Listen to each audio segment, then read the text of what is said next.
AMMK factor பத்தி நம்ம பேச வேண்டியதாக இருக்கு. பொதுவாக அமமுக அப்படின்னு பார்த்தோம்னா இபிஎஸ்ஐ எதிர்த்து ஒரு பேசக்கூடிய கட்சி அப்படின்னு இருந்தது மாதிரி இப்போ அதே கூட்டணிக்குள்ள இருக்காங்க, தொகுதிகளில் போட்டியிட போறாங்க. அப்படிங்கும்போது என்ன மாதிரியான ஒரு மாற்றத்தை களத்துல ஏற்படுத்தும்? அது அதிமுகவிற்கு எவ்வளவு பலத்தை தரும்?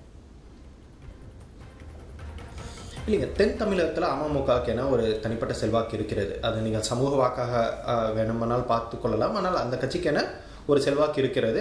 அந்த செல்வாக்கு மீண்டும் கிடைத்தால் மட்டுமே அதிமுகவின் ஒரு கூட்டணியானது ஒரு வலுப்பெறும் என்பதுதான் பாஜகவின் எண்ணமாக இருந்தது. அதன் காரணமாக தான் தொடர்ந்து டிடிவி தினகரனுடன் பேச்சுவார்த்தை நடத்தி அமித்ஷா அவருடைய தலையீட்டின் காரணமாகத்தான் டிடிவி தினகரன் இந்த கூட்டணியில் சேர்ந்திருக்கிறார். எனவே அது ஒரு பெரிய ஒரு ஃபோர்ஸாக இருக்கும்.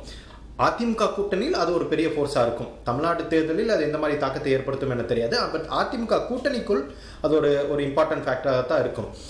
எனவே தான் அதை கன்சிடர் பண்ணி தான் 11 இடங்கள் டபுள் டிஜிட்டில் வேணும்னு டிடிவி தினகரன் கேட்கும்போது பாஜக அதற்கு ஒப்புதல் வழங்கி 11 இடங்கள் பெற்றுக் கொடுத்திருப்பது மூலமாகவே நமக்கு தெரிகிறது. பாஜகவும் அதனை ரெக்கக்னைஸ் பண்ணுறாங்கன்னு தெரிகிறது. ஆனால் சசிகலா ஃபேக்டர் எந்த அளவுக்கு பிளே ஆக போகுதுன்னு நம்ம பார்க்கணும். ஒன்று, ஓபிஎஸ் அந்த கூட்டணியிலிருந்து வெளியே வந்திருக்கிறார். அதிமுக பாஜக கூட்டணியிலிருந்து வெளியே வந்து திமுகவில் தன்னை இணைத்துக் கொண்டிருக்கிறார்.